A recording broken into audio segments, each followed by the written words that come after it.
સદગુરુદેવની જય, રામા પીરની જય, બાલકૃષ્ણલાલ કી જય, રામચંદ્ર ભગવાનની જય, હનુમાનજી મહારાજની જય. જય જય સીતારામ. નમઃ પાર્વતી પતે. હર હર મહાદેવ. વાલા આત્મબંધુઓ, બધા વડીલો, વૃદ્ધો, માતાઓ, બહેનો, આપ જે બધા આ આપણે સત્સંગની ચેનલ, એમાં બધો સત્સંગ વિશે, ભગવાન વિશે જે વાતો અમે રજૂ કરીએ છીએ, આપ બધા ભાવથી સાંભળતા હશો અને સાંભળજો. ભૂલ થાય તો માફ કરજો. જો કે આપણે આગળ પાછળના જે હપ્તાઓ લેતા હતા, એમાં રામાપીરના પરચા વિશેની બધી વાતો હતી અને રામાપીરના લગ્ન વિશેનો જે છેલ્લો હપ્તો આપણે રજૂ કર્યો હતો. હવે એ રામદેવજી મહારાજ વિશેની વાત તો આપણે કરશું, કારણ કે એ ભગવાનનો અવતાર હતો. એટલે સત્સંગમાં ક્યાંય ને ક્યાંય અનેક જગ્યાએ રામદેવ બાપાના પરચાઓ ભક્તોને આપ્યા હોય એવા પુરાવા ઘણા પુરાવા મળશે, એ પણ રજૂ થશે. બીજું કે આવતીકાલે એટલે કે 22 તારીખે અને સોમવાર જે અયોધ્યાની અંદર રામચંદ્ર પ્રભુ પરમાત્મા એમનું ભવ્ય મંદિર, જે વિશ્વ વિખ્યાત મંદિર તૈયાર થઈ ગયું છે, તે ભગવાન પૂર્ણ પુરુષોત્તમ પરમાત્મા પરમેશ્વર મર્યાદા પુરુષોત્તમ રઘુકુળમણી શ્રી રામચંદ્ર મહારાજનો જન્મ થયો. એ પછી જે એમનું જીવન ચરિત્ર રામકથામાં વર્ણ્યું છે, અને ઈ રામ પ્રભુની મૂર્તિ પ્રતિષ્ઠા કાલે આખા વિશ્વમાંથી માણસો, સંતો, ભક્તો, કવિઓ, દાતારો બધા જ પધારશે. હિન્દુ, મુસ્લિમ, શીખ, ઈસાઈ બધા જ.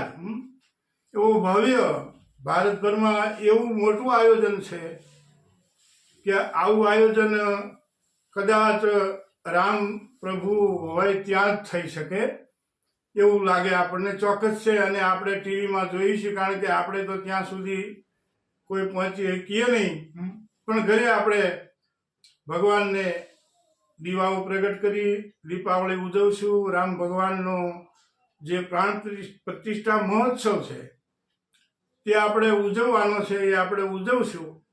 અને આપણે બધા જાણીએ છીએ કે ત્યાં કલાકારો, કવિઓ, અનેક લોકો, જેની કોઈ સીમા નથી, છતાંય તે આપણા પ્રધાનમંત્રી મોદી સાહેબજીએ એવું કીધું છે કે બધા આવતા નહીં, જેથી એટલો બધો ઘસારો કદાચ નહીં થાય. અને એમાં આપણે આ ગુજરાતમાંથી જે વસ્તુઓ મોટી મોટી મોકલી છે, મોટા દીવા મોકલ્યા છે, પછી મોટા મોટા પિત્તળના સ્તંભ મોકલ્યા છે, સોનાના બારણાઓ અહીંયા ત્યાં ઊભા થયા છે, 108 ફૂટની અગરબત્તી વડોદરામાંથી પણ મોકલવામાં આવી છે, મોટો ટોકરો મોકલવામાં આવ્યો છે. આવી અનેક વસ્તુઓ રામચંદ્ર મહારાજને જુદા જુદા વિસ્તારમાંથી, ભારતભરમાંથી, વિદેશમાંથી બધા લાવી અને ત્યાં હાજર કરશે. અને બહુ ભવ્ય એવું આયોજન. કદાચ આવું આયોજન આપણે તો કંઈ જોયું જ નથી અને સાંભળ્યું પણ નથી. જોવાના તો ભાગ્ય નથી જ નજરે. આ ટીવીમાં જોઈશું આપણે. એટલે બહુ જ સદભાગ્યની વાત છે, બહુ જ ઉત્તમ વાત છે, હરખની વાત છે. એવા રામચંદ્ર ભગવાનનો મૂર્તિ પ્રતિષ્ઠા મહોત્સવ આવતીકાલે એટલે કે 22/1/2024 ના રોજ 12 થી 1 ના ગાળા વચ્ચે, એટલે 12 ને 10, 20 ની અંદર મૂર્તિ પ્રતિષ્ઠા થશે. તો આપણે એ રામચંદ્ર ભગવાનની જય કરીએ, રામચંદ્ર મહારાજની જય. બધા ભાવથી આ પ્રસંગ ઉજવશે. એટલે આ વિશે મેં એક ભજન પણ લખ્યું છે. એ પણ હું ભજન આજે રજૂ કરવાની મારી એક ભાવના છે. મારા તરફથી જે ગુરુ મહારાજે સમજણ આપી હોય એ વિશેનું ભજન બોલવા ની મારી એક ભાવના છે. એટલે એ ભજન હું અત્યારે વ્યક્ત કરું છું કે રામ પ્રભુ પ્રતિષ્ઠા નિમિત્તે એમના ઘરે પધારે.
રઘુકુળ રીતિ સદા ચલિયાઈ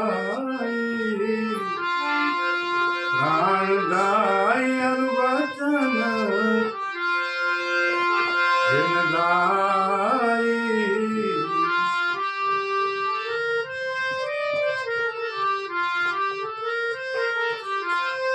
સિયા રામ સબ જગદાની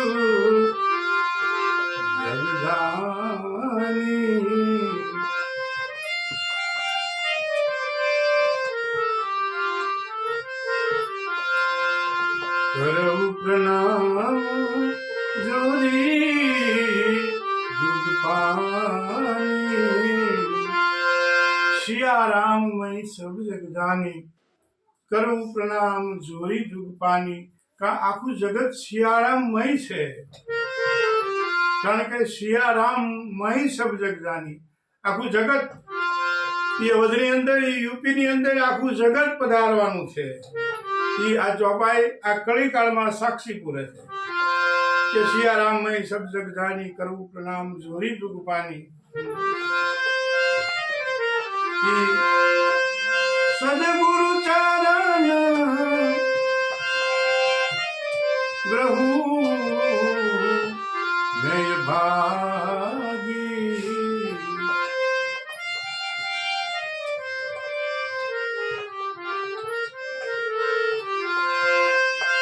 સદગુરુ ચરણ ગ્રહુ મેય ભાગી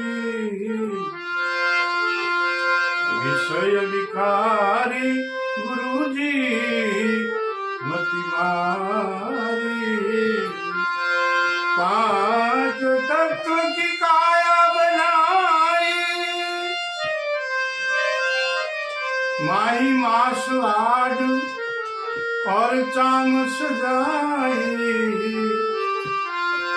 अविनाशी अविनाशी अविनाशी अविनाशी एक आत्म माही भरे श्वासा की चाबी सदगुरु चरण ग्रहु में अभागी विषय विकारी गुरुजी मति मारी पांच तत्व की काया बनाई અને મહી હાડ માંસ વર ચામ સજાઈ હાડ ચામડાનું આ શરીર બનાવ્યું અવિનાશી એક આત્મ માહી અવિનાશી એક આત્મ માહી હરે શ્વાસાથી ચાવી ઓ ચાવી કોઈ વિરલે પિસાણી કોઈ વિરલ આત્માએ ઈ ચાવીને ઓળખી સબરી સખુ કે રૂપા દે રાણી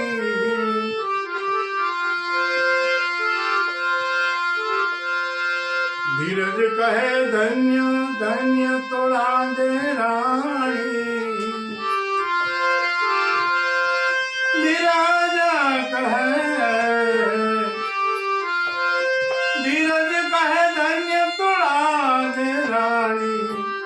भक्ति काज पर घेर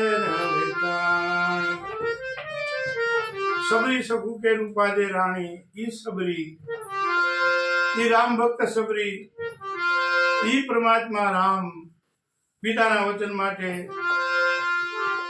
14 વર્ષનો વનવાસ વેઠે ઈ પરમેશ્વર પરમાત્મા પોતે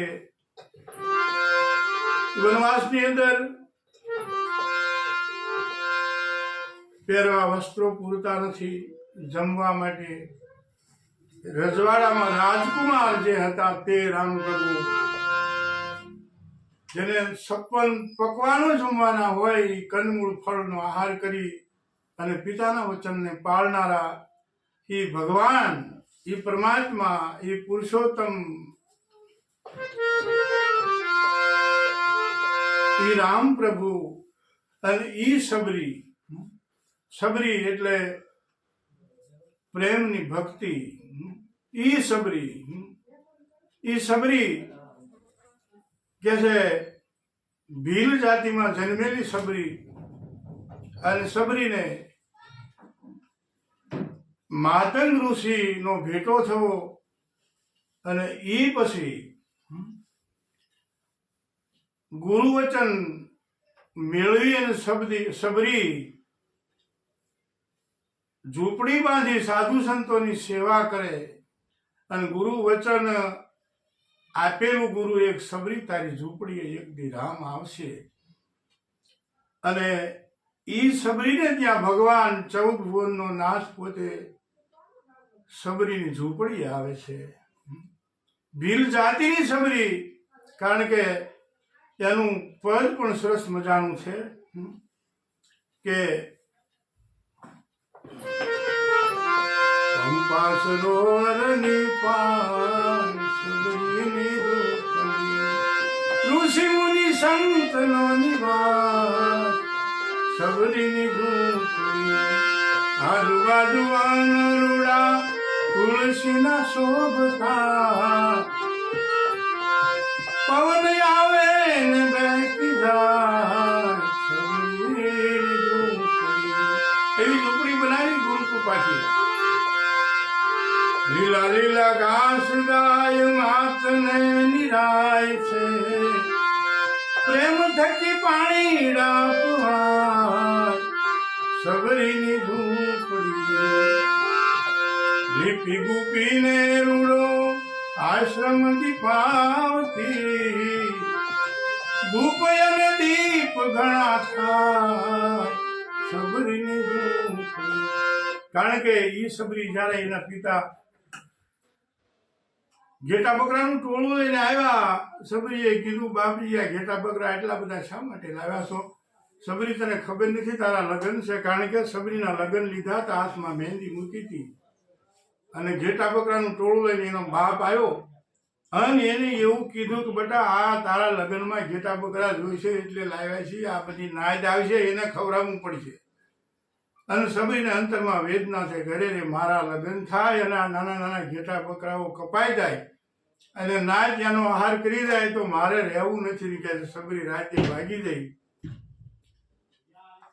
આ સબરીની વાત તો રામ પણ સબરીને મળવા માટે એઠા બોર ખાવા આવે છે, ઈ સબરી. અને આગળ આપણે વાત કરીશું. સદગુરુદેવની જય, રામચંદ્ર ભગવાનની જય, રામા પીરની જય. જય જય સીતારામ. નમઃ પાર્વતી પતે. હર હર મહાદેવ.